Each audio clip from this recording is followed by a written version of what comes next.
கோவை காந்திபுரத்தில் நடைபெறும் செம்மொழி பூங்காவிற்கான அடிக்கல் நாட்டு விழாவில் முதலமைச்சர் மு க ஸ்டாலின் உரையாற்றி வருகிறார். அதன் நேரலை காட்சிகளை தற்போது பார்க்கலாம். 47 ஆண்டு காலம் இல்லாத அளவுக்கு மழை பெய்தது. அதை முன்னெச்சரிக்கை நடவடிக்கையோடவும் மழைக்கு பிறகு போர்க்கால அடிப்படையிலும் செயல்பட்டு அரசு எதிர்கொண்டுச்சு. கடுமையான மழை ஒரு நாள் முழுக்க பெய்தது. மழை நின்னதும் நிவாரணப் பணிகளை நாங்கள் தொடங்கிட்டோம். மறுநாள் காலையிலே முக்கிய சாலைகளில் போக்குவரத்து சீர் செய்யப்பட்டுச்சு. பெரும்பாலான பகுதிகளுக்கு மின் இணைப்பானது 3 நாட்களுக்குள்ள கிடைச்சது. புறநகரில் ஒரு சில பகுதிகள் நீங்களாக 4-5 நாளில் மற்ற அனைத்து பகுதிகளும் இயல்பு வாழ்க்கை திரும்பிச்சு. அந்த மாவட்டத்து மக்களுக்கு 6000 ரூபாய் இழப்பீடு அறிவித்து நேற்று நானே தொடங்கி வச்சேன். இதுக்கிடையில் 2 நாளாக தென் மாவட்டங்களில் கடுமையான மழை பெய்து வருது. அரசு இயந்திரம் முழுமையாக தென் மாவட்டங்களில் குவிக்கப்பட்டிருக்கு. நேற்றுக்கும் இன்னைக்கு காலையில் இங்கே வர்ற வரைக்கும் அதிகாரிகள் அமைச்சர்களோடு தொடர்ந்து பேசிக்கிட்டே இருந்தேன். சென்னையில் செயல்பட்டதை போல அந்த அனுபவங்கள் கொண்டு இன்னும் சிறப்பாக செயல்பட்டு தென் மாவட்ட மக்களை காப்போம், இது உறுதி. திராவிட மாடல் அரசினுடைய முன்னோடி திட்டங்கள் முதலமைச்சரின் காலை உணவு திட்டம், கலைஞர் மகளிர் உரிமை திட்டம், மகளிர் விடியல் பயணம், இல்லம் தேடி கல்வி, மக்களை தேடி மருத்துவம், நான் முதல்வன், இன்னுயிர் காப்போம், நம்மை காக்கும் 48, புதுமை பெண் திட்டம்னு பல்வேறு மக்கள் நல திட்டங்கள் மூலமா சமுதாயத்தில் ஏழை எளிய விளிம்பு நிலை மக்கள், மாற்றுத்திறனாளிகள், பெண்கள்னு நலிவுற்ற எல்லா தரப்பு மக்களோட காவலனா நம்ம திராவிட மாடல் அரசு செயல்பட்டு வருது. இந்த திட்டங்களோட பயன்கள் எல்லாம் கடைகோடி மனிதருக்கும் போய் சேர்க்கணும்னு அப்படிங்கிற எண்ணத்தோட ஆய்வு செய்ய கள ஆய்வில் முதலமைச்சர் திட்டத்தை தொடங்கினேன். நானே சம்பந்தப்பட்ட மாவட்டங்களுக்கு நேரடியாக போய் கள நிலவரங்களை ஆய்வு செஞ்சேன். மண்டல வாரியா கூட்டங்கள் நடத்தி அறிவுரைகளை வழங்கி கொண்டு வருகிறேன். அந்த ஆய்வுகள் மூலமா பொதுமக்கள் பயனடைகிறத பார்க்க முடிகிறது. பொதுமக்கள் அரசு அலுவலகங்களுக்கு போக வேண்டிய அவசியமின்றி பெரும்பாலான அடிப்படை சேவைகள் இணையதளம் வழியா வழங்கப்பட்டு வருது. மக்கள் அடிக்கடி அணுகிற துறைகள் வருவாய் மற்றும் பேரிடர் மேலாண்மை துறை, ஊரக வளர்ச்சித்துறை, நகராட்சி நிர்வாகத்துறை, ஆதி திராவிடர் நலத்துறை, பிற்பட்டோர், மிகவும் பிற்பட்டோர் மற்றும் சிறுபான்மையினர் நலத்துறை, வீட்டு வசதி மற்றும் நகர்ப்புற வளர்ச்சித்துறை, தொழிலாளர் நலன் மற்றும் திறன் மேம்பாட்டுத்துறை, கூட்டுறவுத்துறை, சிறு குறு நடுத்தர தொழில்கள் துறை, மாற்றுத்திறனாளிகள் துறை, சமூக நலன் மற்றும் மகளிர் உரிமைத்துறை, எரிசக்தி துறை ஆகிய 13 அரசு துறைகள் மூலம் மக்களுக்கு பல்வேறு சேவைகள் செய்யப்படுகிறது. இந்த சேவைகளை பெறுவதில் அடித்தட்டு மக்கள் சில சிரமங்களை எதிர்கொள்றாங்கன்னு அரசுக்கு தெரிய வந்துச்சு. இந்த சேவைகளை இணையதளங்களில் பதிவேற்றம் செய்யுதல், தொழில்நுட்பத்தை பயன்படுத்துறதுல மக்களுக்கு சில சிரமங்கள் இருந்துச்சு. இந்த சிரமங்களை போக்கி மக்களுக்கு உதவுற வகையில் உருவாக்கி இருக்கக்கூடிய புதிய திட்டம்தான் இந்த மக்கள் முதல்வர் திட்டம். முதல்வரின் முகவரி துறையால இன்னைக்கு தொடங்கி வைக்கப்படுது. அரசோட சேவைகளை மக்களுக்கு நெருக்கமாக கொண்டு போய்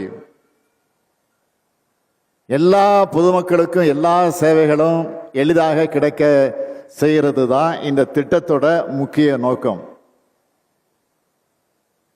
அதாவது செயல்முறையை விரைவுபடுத்துறது, தாமதங்களை குறைக்கிறது,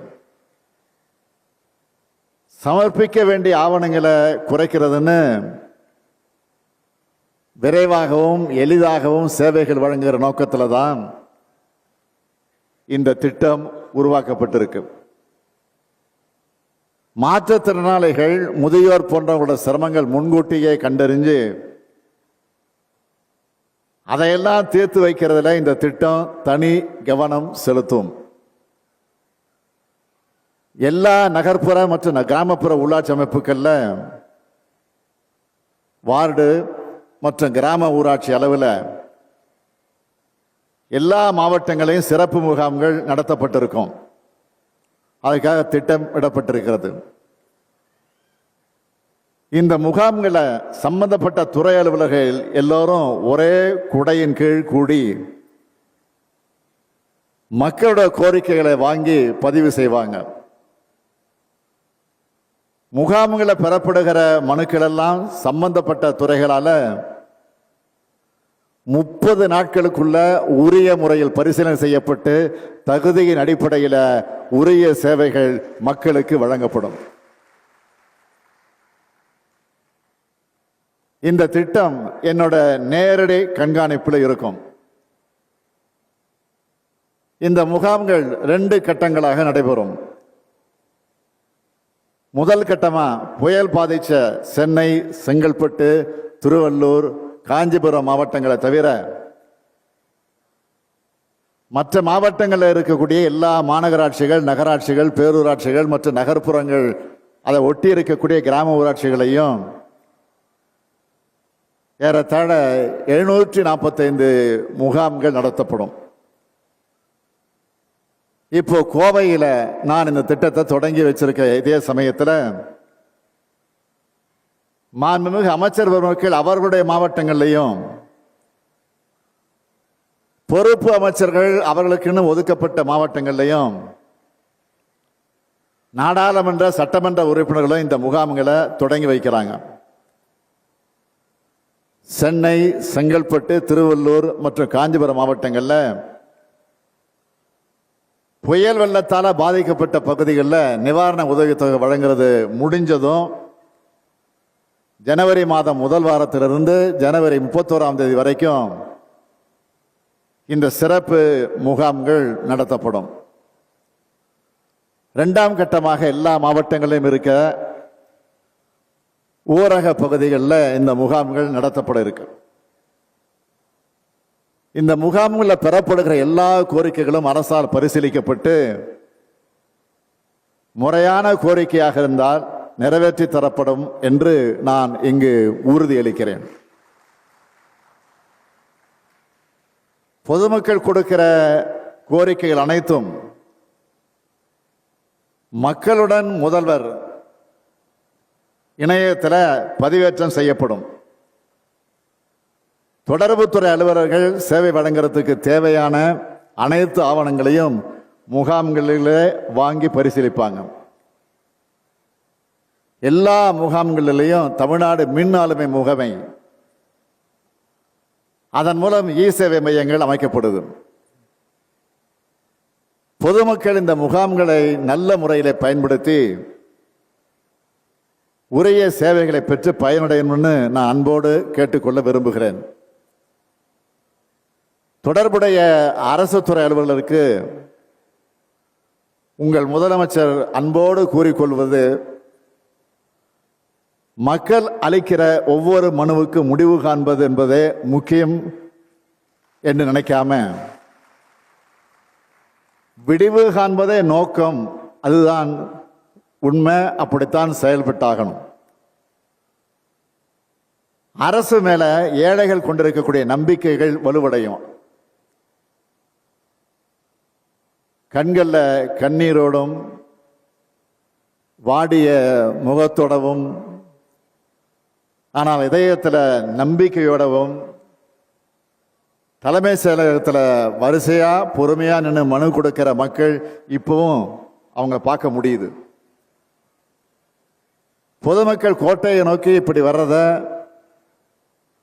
மாவட்ட ஆட்சியர்களும் மாவட்ட அலுவலர்களும் குறைக்கணும். வட்ட அளவில் முடிய வேண்டியதை வட்ட அளவிலையும், மாவட்டத்தில் முடிய வேண்டியதை மாவட்ட அளவிலும் முடிச்சு வைக்க போதிய முயற்சிகளை உடனுக்குடன் மேற்கொள்ளணும். நம்மை நாடி வர்ற பொதுமக்களுக்கு அரசின் சட்ட வரைக்கு உட்பட்டு அவங்க குறைகளை களைய முழு ஈடுபாட்டோடவும் அரசு பணி அர்ப்பணிப்பு உணர்வோடும் பணியாற்ற வேண்டும். எல்லா துறை அரசு அலுவலர்களையும் நான் அன்போடும் உரிமையோடும் கேட்டுக்கிறேன். மக்கள் கொடுக்கிற விண்ணப்பங்களுக்கு பதில் கொடுக்கணும் என்ற கட்டாயத்தில் டெம்பரவரியா பயனில்லாத பதில்களை கொடுக்கறத என்னால் ஏற்றுக்க முடியாது. காரணம் சொல்பவர் காரியம் செய்ய மாட்டார் என்பது தமிழ் பழமொழிகளில் ஒன்று. ஏதாவது ஒரு காரணத்தை சொல்லி கோரிக்கை மனுக்களை தட்டி கழிச்சிடக்கூடாது. மக்களுக்கு நம்பிக்கை என்பது அரசாங்கம் தான். அந்த நம்பிக்கையை காப்பாற்ற வேண்டிய பொறுப்பும் கடமையும் மக்கள் சேவகர்களான நமக்குத்தான் இருக்கு. மக்களுடன் முதல்வர் திட்டம் ஒரு சிறப்பு திட்டம். பெறப்படும் விண்ணப்பங்களை சரியா பரிசீலனை பண்ணி பயனுள்ள வகையில் இறுதியான பதில்களை வழங்கணும்னு எல்லா துறை அலுவலர்களையும் மீண்டும் மீண்டும் நான் கேட்டுக்கொண்டு, மக்களுடன் முதல்வர் திட்டம் முழுமையான வெற்றி பெறணும். மக்களுடன் முதல்வர் திட்ட தொடக்க விழாவுக்கு கோவைக்கு வந்திருக்கிற எனக்கு கோவைக்கான சிறப்பு திட்டங்களையும் தொடங்கி வைக்கக்கூடிய வாய்ப்பு கிடைச்சிருக்கு. இந்த விழாவில் செம்மொழி பூங்கா அமைக்க கால்கோல் நாட்டப்பட்டிருக்கு, அடிக்கல் நாட்டப்பட்டிருக்கு. 2010ஆம் ஆண்டு ஜூன் 23 முதல் 27ஆம் நாள் வரை கோவை மாநகரில் முத்தமிழறிஞர் கலைஞர் அவர்களால் தமிழ்நாடு அரசின் சார்பில் உலகத்தமிழ் செம்மொழி மாநாடு மிக சிறப்பாக நடத்தப்பட்டுச்சு. அந்த மாநாட்டில் 27/6/2010 அன்று நிறைவுரை ஆற்றின முத்தமிழறிஞர் கலைஞர் அவர்கள் 15 அறிவிப்புகளை வெளியிட்டார். அதில் ஒன்றுதான் கோவை காந்திபுரம் கிட்ட செம்மொழி பூங்கா அமைக்கப்படும் என்பது. தாவரவியல் தோட்டத்தில் பின்புலமாக வச்சு இந்த பூங்கா அமைக்கப்படவிருக்கு. பொதுமக்கள் இயற்கையை தெரிஞ்சிக்கவும் புரிஞ்சிக்கவும் அனுபவிக்கவும் ஏற்ற வகையில், தாவர இனங்கள் நிலைக்கத்தக்க வகையில், நீலகிரி உயிர்கோள படுக்கையில் இருக்கிற அரிய வகை தாவர இனங்களை பாதுகாத்தல் மற்றும் சுற்றுச்சூழல் ஆளுமையை மேம்படுத்தும் நோக்கில் செம்மொழி பூங்கா கோவையில் அமைக்கப்படுது. இதோட முதல் கட்டமாக 45 ஏக்கர் நிலப்பரப்பிலும் இரண்டாவது கட்டமா 120 ஏக்கர் நிலப்பரப்பிலும் இந்த செம்மொழி பூங்கா அமையவிருக்கு. இந்த பூங்கா 133 கோடி 21 லட்சம் ரூபாய் மதிப்பீட்டில் உலக தரத்துடன் இந்தியாவிலேயே தனித்துவத்தோடு பல சிறப்புகள் அதில் அடங்கியிருக்கும். இந்த பூங்காவில் செம்மொழி வனம், மகரந்த வனம், மூலிகை வனம், நட்சத்திர வனம், நறுமண வனம் போன்ற 23 வகையான தோட்டங்கள் அமைக்கப்படும். இப்படி ஒரு சிறப்பு வாய்ந்த திட்டத்துக்கு இன்னைக்கு அடிக்கல் நாட்டினதுக்காக நான் மிகுந்த பெரும் மகிழ்ச்சி அடைகிறேன். இந்த விழா ஏற்பாடுகள் எல்லாம் மிக சிறப்பாக செஞ்சிருக்கக்கூடிய நம்முடைய பொறுப்பு அமைச்சர் மாண்புமிகு முத்துசாமி அவர்களுக்கும், மாவட்ட ஆட்சியர் அவர்களுக்கும், கோவை மாநகராட்சி ஆணையர் அவர்களுக்கு உள்ளிட்ட எல்லா அலுவலர்களுக்கும் என்னுடைய மனமார்ந்த பாராட்டுக்களையும் நன்றியும் நான் தெரிவிச்சுக்கிறேன். சென்னையில் கலைஞர் பல்நோக்கு மருத்துவமனை, மதுரையில் கலைஞர் நூற்றாண்டு நினைவு நூலகம், கலைஞர் நூற்றாண்டு ஜல்லிக்கட்டு அரங்கம், சிவகங்கை பகுதியில் கீழடி அருங்காட்சியகம், சேலத்தில் டைடல் பார்க்கும் ஜவுளி பூங்காவும், திருச்சியில் விளையாட்டு அரங்கம், தஞ்சை, வேலூர், சேலம், தூத்துக்குடியில் மினி டைடல் பார்க்குகள், திருநெல்வேலியில் பொருணை அருங்காட்சியகம், தூத்துக்குடியில் பன்னாட்டு அறைகளன் பூங்கா, இந்த வரிசையில் கோவைக்கு செம்மொழி பூங்கா. இப்படி ஒவ்வொரு மாவட்டத்துக்கும் பார்த்து பார்த்து திட்டங்களை உருவாக்கி கொடுத்துக்கிட்டு வரோம். பேரறிஞர் அண்ணா வழியில, முத்தமிழர் கலைஞர் வழியில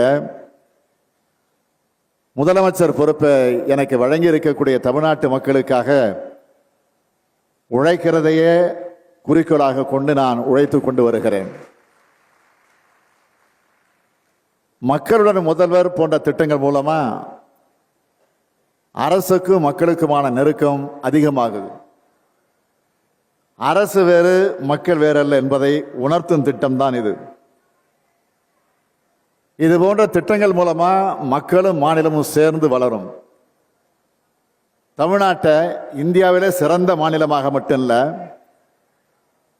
உலகமே வியந்து பார்க்கிற மாநிலமாக உருவாக்குற இலக்கை எனக்கு நானே உருவாக்கி கொண்டு உழைத்து வருகிறேன். இந்த காட்சியை நாம் விரைவில் காண்போம் என்பது உறுதி, உறுதி, உறுதி என்று கூறி விடைபெறுகிறேன். நன்றி, வணக்கம். செய்திகளை உடனுக்குடனும் துல்லியமாகவும் தெரிந்து கொள்ள சப்ஸ்கிரைப் பண்ணுங்க.